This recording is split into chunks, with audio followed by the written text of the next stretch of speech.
تەنیا لەم ساڵە ئەو پارەی کە بۆ موچە و بە سلێمانی 300 ملیار دینار کورتێنانیان هەبووە.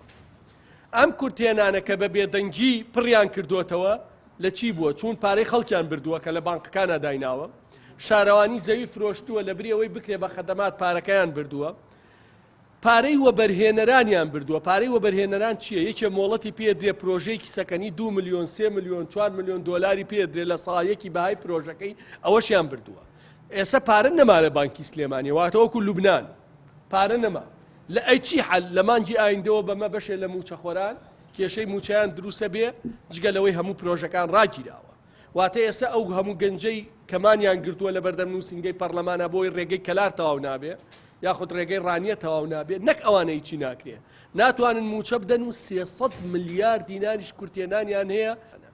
ئەم دوو ئیدارەی و بێ ئیدارەیە لە مانگی ئایندەوە لێکەوتەکانی تا ئێستا پێیان داپۆشرا بەم پارانەی کە هەبوو.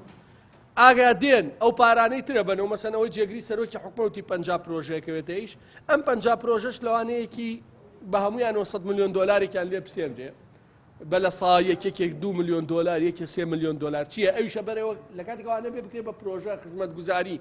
هەموو پرۆژەکان بوەسێەوە بۆیە بێیتر حکومەتی هەرێم خۆی بەرپرس بێ لە سەرتاسەری کوردستان داهات کۆکاتەوە، داهاتی نەوت کۆکرێتەوە، بێتە خەزیێنەی گشتی و بە عەدالەت تەوزیع کرێتەوە.